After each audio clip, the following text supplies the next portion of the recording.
Assalamualaikum warahmatullahi wabarakatuh. Yang terhormat Ibu Niki Frafitri, MSI, selaku dosen pengampu mata kuliah Filsafat Ilmu, serta teman-teman kelas 2A sekalian. Perkenalkan, kami kelompok 6 yang akan membahas kritisme. Sebelum membahas kritisme, izinkan kami untuk memperkenalkan diri terlebih dahulu. Yang pertama ada Rido Valeska Saputra, yang kedua ada Katrina Edita, yang ketiga ada Amalia Nurisan, dan yang keempat Ulfa Nurfatiah, yang terakhir ada Oktaviana Wulandari. Menurut Swendi, kritisme menyatakan bahwa akal menerima bahan-bahan pengetahuan dari empiri yang meliputi indera dan pengalaman. Kemudian akal akan menempatkan, mengatur, dan menertibkan dalam bentuk-bentuk pengamatan, yakni ruang dan waktu. Selanjutnya, kritisme yaitu penggabungan antara aliran filsafat sebelumnya dan dikenal sebagai hasil dari pertentangan antara rasionalisme yang dipelopori oleh René Descartes dan empirisme yang dipelopori oleh David Hume. Nah, kedua aliran tersebut sama-sama mempertahankan kebenarannya, seperti rasionalisme yang mengatakan bahwa sumber-sumber pengetahuan adalah dari rasio, sedangkan empirisme yang mengatakan bahwa sumber pengetahuan yaitu dari pengalaman. Kemudian, pada situasi tersebut, ada seorang filsuf Jerman yang mendamaikan kedua aliran tersebut. Seorang tersebut bernama Immanuel Kant, dengan aliran filsafatnya yaitu kritisme. Kenapa disebut dengan kritisme? Karena ada 3 karya Immanuel yang mempengaruhi pemikiran filsuf, yaitu kritik atau rasio murni, kritik atas rasio praktis, dan juga kritik atas pertimbangannya. Maka aliran filsafatnya disebut dengan kritisme. Kritisme adalah bagian dari filsafat modern. Nama saya Oktaviana Wulandari. Di sini saya akan menjelaskan tentang unsur pengetahuan menurut Immanuel Kant. Immanuel Kant mengatakan bahwa pengetahuan merupakan hasil dari pengalaman inderawi dan juga keaktifan akal budi. Nah, pengalaman inderawi merupakan unsur a posteriori yang menunjukkan bahwa pengetahuan ada setelah bertemu dengan pengalaman. Sedangkan keaktifan akal budi merupakan unsur a priori yang menyatakan bahwa pengetahuan ada sebelum bertemu dengan pengalaman. Contoh kasusnya, ada hal-hal yang tidak bisa dijelaskan oleh indrawi atau a priori, adalah hukum alam dan hukum moral. Contoh dari hukum alam yaitu ketidakmampuan manusia hidup di dalam air tanpa menggunakan alat bantuan. Nah, hal tersebut tidak akan pernah bisa dirasakan dan dialami oleh manusia.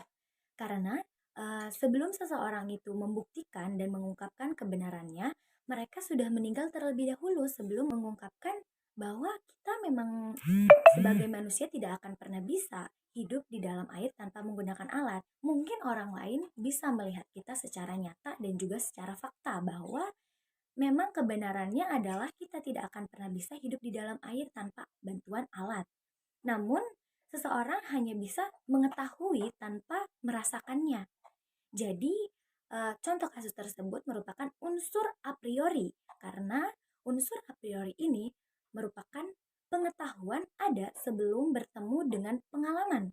Jadi, seseorang bisa tahu akan hal tersebut tetapi tidak akan pernah bisa merasakan hal tersebut. Nah, begitu pula sebaliknya. Ada hal-hal yang dapat kita alami dan juga kita rasakan dan juga kita buktikan secara a posteriori. Contohnya yaitu kita sebagai manusia hidup lewat pernafasan, yaitu lewat hidung. Hal tersebut menggambarkan bahwa pengetahuan didapat setelah bertemu dengan pengalaman. Hal tersebut bisa semua orang rasakan, bisa semua orang ungkapkan, bisa semua orang alami karena memang semua manusia itu bernafas itu lewat hidung gitu. Dan mereka bisa membuktikannya secara kebenaran. Kemudian di sini saya akan menjelaskan mengenai tokoh dari kritisisme yaitu Immanuel Kant.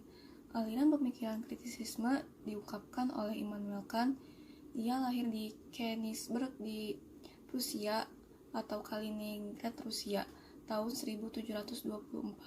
Karya-karyanya yang berkaitan dengan kritisisme yaitu yang pertama ada karangannya tentang kritik atas rasio murni atau Critique of Pure Reason. Kan dalam Critique of Pure Reason mendamaikan rasionalisme dan empirisme. Terkait hal ini, akan menjelaskan 3 tahap pengenalan, yaitu tahap indrawi, tahap akal, dan tahap rasio. Yang kedua, karangannya ada tentang kritik atas rasio praktis atau critic of practical reason. Kan dalam critic of practical reason menunjukkan bahwa rasio praktis memberikan perintah mutlak imperatif kategoris. Kemudian yang ketiga, ada karangannya tentang kritik atas daya atau critic of judgment. Kan dalam critic of judgment memaparkan 4 gagasan penting, yaitu pertama kualitas, kedua kuantitas, ketiga finalitas, dan keempat rasa senang yang niscaya. Selain itu, terdapat beberapa pokok pikiran yang diungkapkan oleh Immanuel Kant, antara lain periode pra-kritik, yaitu pemikiran yang diungkapkan berkaitan dengan sejarah alam, seperti api, gunung berapi, dan gempa bumi. Dan yang kedua, ada periode masa kritik, yaitu pemikiran yang diungkapkan mengenai rasionalisme menggunakan metode dogmatis. Untuk selanjutnya, terdapat latar belakang atau perkembangan dari aliran kritisisme. Awalnya, seorang ahli filsafat berasal dari Jerman, yaitu Immanuel Kant, tampil untuk mendamaikan atau menggabungkan antara dua aliran, yaitu rasionalisme dan empirisme. Menurutnya bahwa pengetahuan itu merupakan hasil kerja dari kedua unsur, yaitu pengalaman indrawi dan keaktifan akal budi. Pengalaman indrawi ini merupakan unsur a posteriori yang menunjukkan pengetahuan yang hanya didapat dari pengalaman, yang artinya pengetahuan ada setelah bertemu dengan pengalaman. Sedangkan akal budi merupakan unsur a priori yang merupakan pengetahuan yang datang terlebih dahulu, atau pengetahuan ada sebelum bertemu dengan pengalaman. Empirisme dan rasionalisme hanya mementingkan satu unsur saja. Namun, Immanuel Kant berusaha untuk memadukan pendapat antara rasionalisme dan empirisme, sehingga pemikirannya merupakan suatu sintesa yang sekaligus sebagai titik akhir dari rasionalisme dan empirisme atas hasil sintesis yang telah diusahakan tersebut. Immanuel Kant mempunyai 3 karya yang sangat penting, yakni kritik atas rasio murni, kritik atas rasio praktis, dan kritik atas pertimbangannya. Dari ketiga karyanya tersebut, aliran filsafat Immanuel Kant disebut dengan kritisisme, dan ketiga karyanya tersebut sangat mempengaruhi pemikiran filsuf yang mau tak mau menggunakan pemikiran dari Immanuel Kant. Karena pemikiran kritisisme ini mengandung patokan berpikir yang rasional dan empiris. Immanuel Kant mengatakan bahwa pengalaman kita berada dalam bentuk yang ditentukan oleh perangkat indrawi. Maka hanya dalam bentuk itulah kita dapat menggambarkan eksistensi segala hal. Namun, kelemahan dari pendapatnya ini secara tidak langsung menentang pengalaman yang tidak indrawi atau metafisika, sehingga seseorang itu tidak dapat melihat gambaran eksistensinya dan hanya pengalaman yang ditentukan oleh indrawi sajalah yang dapat menggambarkan eksistensinya tersebut. Akan tetapi, terdapat hal-hal yang tidak bisa dijelaskan oleh indrawi, misalnya hukum alam dan hukum moral. Contohnya, di dalam hukum alam adalah ketidakmampuan manusia untuk hidup di dalam air tanpa alat bantuan. Sebelum seseorang dapat membuktikan bahwa memang betul-betul manusia tidak dapat bernafas di dalam air tanpa menggunakan alat bantuan, maka dia sudah terlebih dulu meninggal. Mungkin orang lain bisa melihatnya secara nyata, tapi tidak bisa merasakannya. Seseorang yang meninggal tersebut tidak dapat membuktikan bahwa memang benar manusia tidak bisa bernafas dalam air tanpa alat bantuan. Karena setelah melakukan hal tersebut, ia meninggal sebelum memberi pernyataan sebagai bukti kebenarannya. Selanjutnya yang terakhir yaitu pengaruh, di mana atas munculnya aliran pemikiran kritisisme ini dapat memunculkan aliran pemikiran baru lainnya. Seperti yang kita ketahui bahwa aliran pemikiran kritisisme merupakan hasil dari penggabungan antara rasionalisme dan empirisme, di mana Immanuel Kant berusaha memadukan pendapat antara rasionalisme dan empirisme, sehingga pikirannya merupakan suatu sintesa yang sekaligus sebagai titik akhir daripada rasionalisme dan empirisme.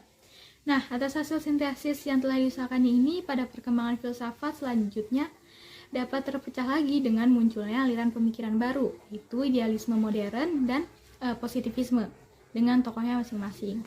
Kritisisme yang diungkapkan oleh Immanuel Kant kemudian diteruskan lebih radikal lagi oleh para muridnya, karena terjadi ketidakpuasan dari para murid Immanuel Kant terhadap batas kemampuan akal.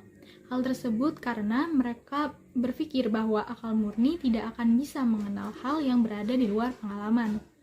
Para tokoh yang menganut aliran idealis pun dalam hal ini tidak sepakat dengan Immanuel Kant. Mereka menyangkal adanya das Ding und sich yang diungkapkan oleh Immanuel Kant atau realitas pada dirinya. Menurut mereka, Immanuel Kant jatuh dalam kontradiksinya sendiri dengan mempertahankan das Ding und sich-nya ini. Menurut Immanuel Kant sendiri, penyebab merupakan salah satu kategori akal budi dan akibatnya tidak boleh disifatkan pada das Ding und sich. Nah, karena alasan itulah para tokoh idealis mengesampingkan yang namanya das Ding und sich. Menurut pendapat mereka, tidak ada suatu realitas pada dirinya atau suatu realitas yang objektif.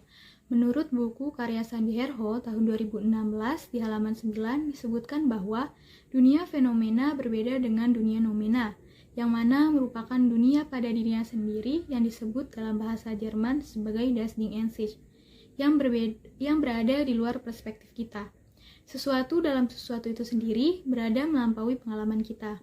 Maksudnya itu, dunia yang kita kenal ini dan kita tinggali merupakan dunia fenomena yang diorganisasikan oleh pemikiran kita dengan mensintesiskan banyak data.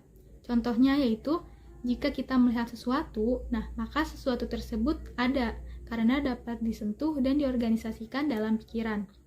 Hal ini merupakan sebuah fenomena, bukan nomena.